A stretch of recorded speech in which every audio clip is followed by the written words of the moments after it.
Plugin of the week comes from Softube. It's the Drawmer 1976. This is a single rack unit hardware piece created by Drawmer. It's more of a modern piece, but it's meant to harken back to the days of the 1970s and the forms of saturation that you might hear from that era. That's the basic objective here. Let's have a quick look at it and see if it holds muster. What we have here, just as a basic layout here, it's a 3-band saturation unit with width processing. So we have width processing per band. We'll get into that. All starts with an input gain control and 3 LEDs. 3 LEDs are green, yellow, red. You want to target here with all the arrows pointing to the yellow. That would be your primary target. If you want heavy saturation, you could push it up harder. If you want a subtle saturation, you can make it drive a little lower. Softube added in a high-pass, low-pass filter that just gives you some additional creative options in terms of the processing. Meter control here is just showing left, right, and mid-side, so you get both of those. Particularly with the width control, that becomes important. Wet-dry control here, pretty straightforward. Output gain control. Now, if we hold the shift key while driving the input gain, it will simultaneously draw down the output gain. So that gives us, an ability to kind of, keep the gain structure more or less equal.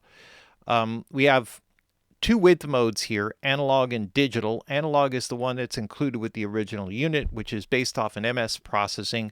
So it's probably more about pulling down the mid level or raising the mid level relative to the sides, like that kind of balance. I believe that's all that it is. It could be more than that.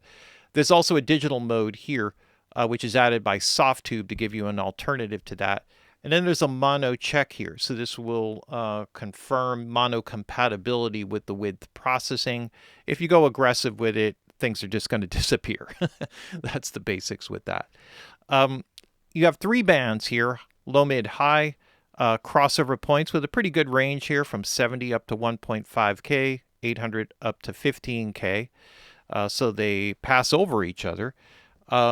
We have a saturate knob for each band, width control for each band, gain control. So if you drive a particular band more, you can compensate the gain for that particular band. There's a meter here which shows the amount of saturation. Bypass control, which will bypass the saturation and allow everything, in this case, below the crossover point, which I believe is 6 dB per octave. To pass through unaffected. You can also mute it, so that would mute it out. This is a great way when you want to tune the different crossover points, which is an important part of making this work. And so all of those features are just kind of duplicated all the way up. I just have the output panel showed here in case I want to use the ABCD. And let's make some noise. So let's start with just hearing just a basic with the default setting saturation, and then we'll kind of dial it in a little bit.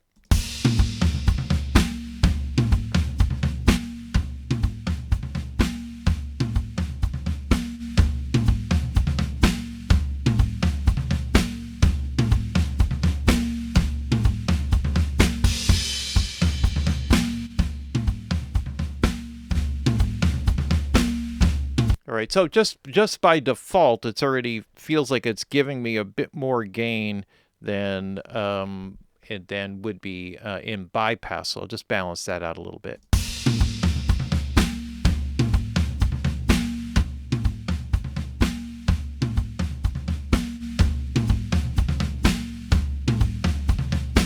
All right, so that would be just like simple, go in and make it happen. If I also use the shift key, or I can drive or lessen saturation within any of the individual bands, also do width control. So let's just do the width control, get that out of the way real quick, and then we'll go through some of the individual saturation settings.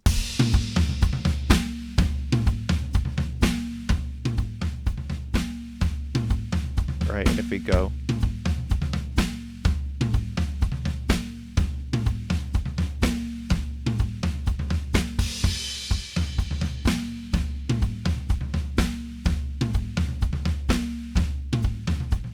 Right, just to give you a basic flavor of what the width control does, I'll just clear that out.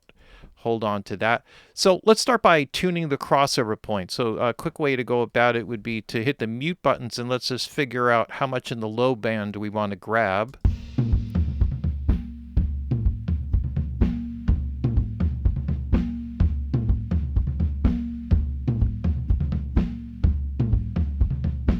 So maybe I want to, just kind of get because we have the toms there, kick, snare, just kind of grab the low end. So that's pretty close to where it was. Let's just mute this, go to the mid band.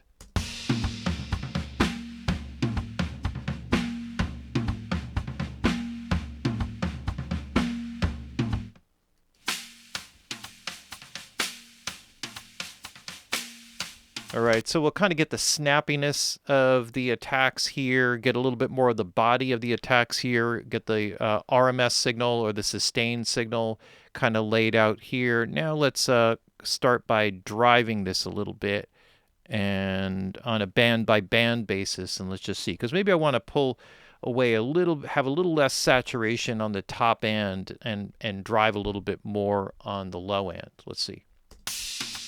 Oops, helps if I unmute. Here we go.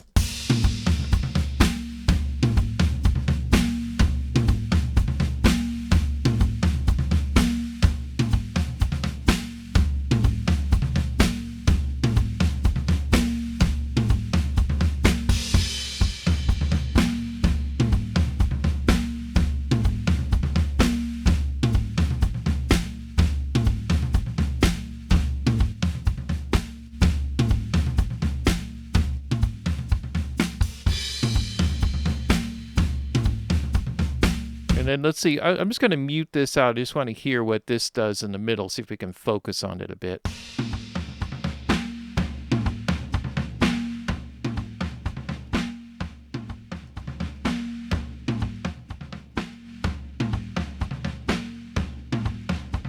And maybe that's a better way to deal with this as well.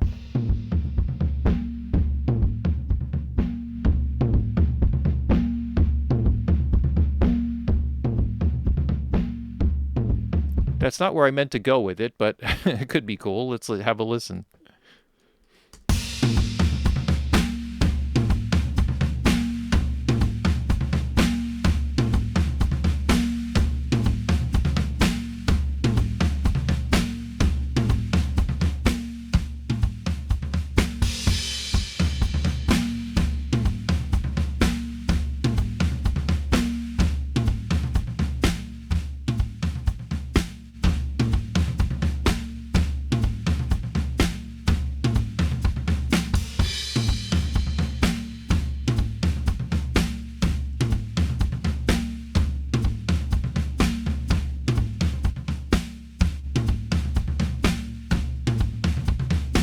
All right, so that would be one way to go. Here, let me just copy that to the B setting here.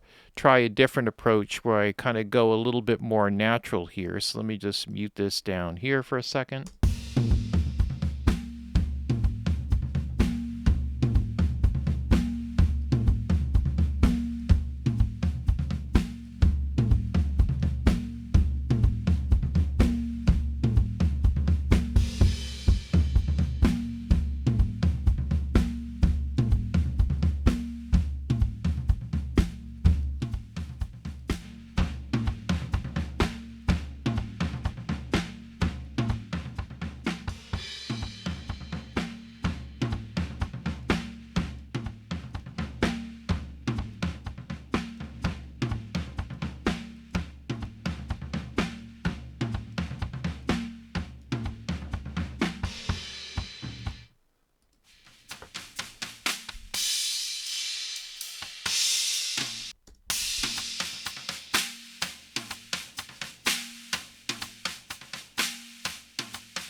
So usually this will kind of be more of where you'll hear the heavy fuzzy stuff, but I'm curious to see what that sounds like, and I could always back it off. Let's see.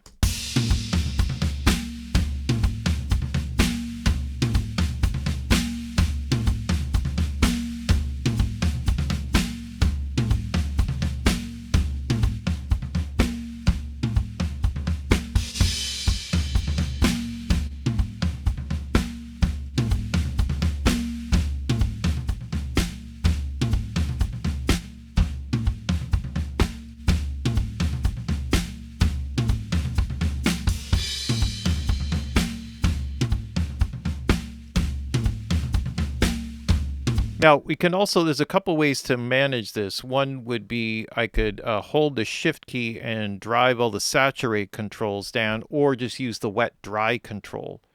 So if I'm working with the saturation control here, I can it will preserve the offset of them. So as I drive down one, holding the shift key, I can pull them all down and back off a bit.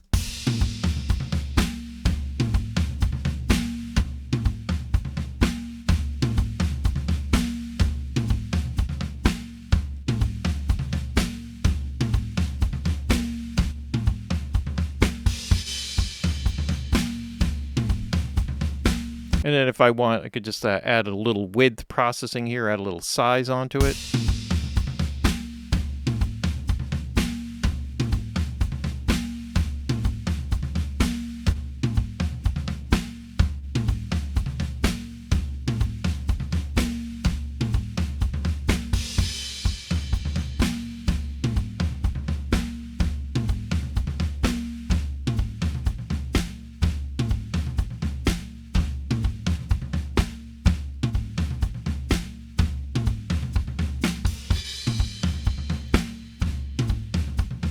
And you can hear how that really kind of opens up the depth field with it and allows you to kind of dig in.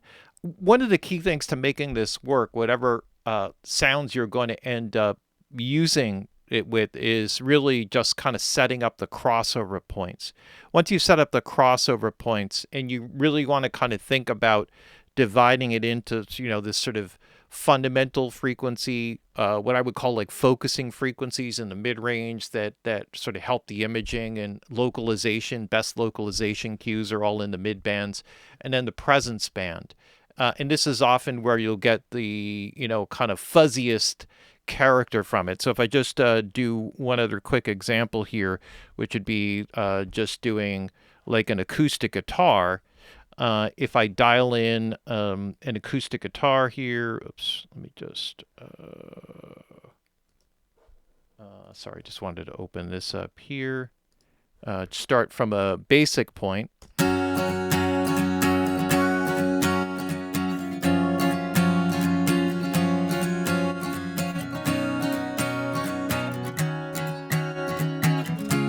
All right, so if I quickly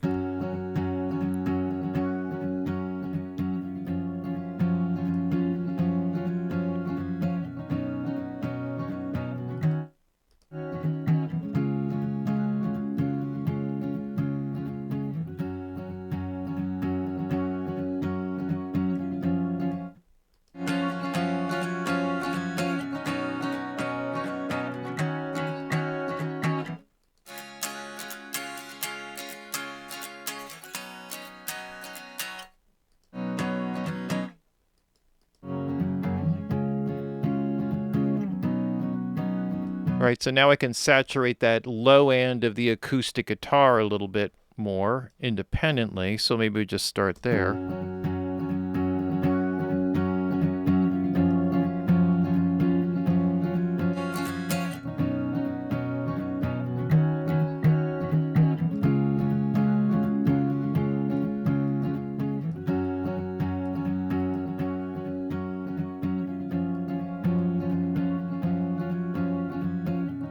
Bring a little density in there, focus the mid-range.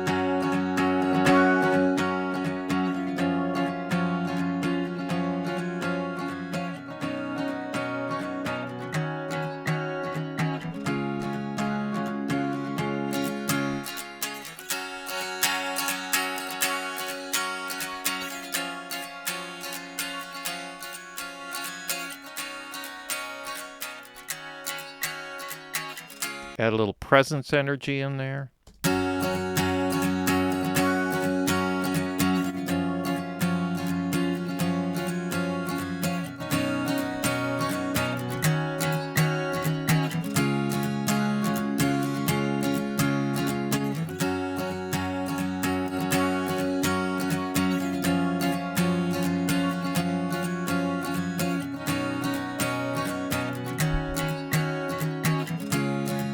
And this can work equally, this can work, hold on. There we go.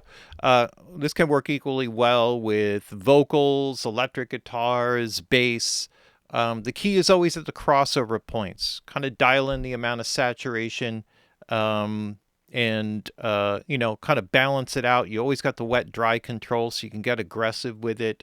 And it's a pretty handy unit for just kind of adding or bringing some vibrancy and aliveness to a sound. A pretty cool one. I was not aware of this particular hardware unit. I've been a big fan of the Drawmer stuff, the original Drawmer stuff going back to the 70s.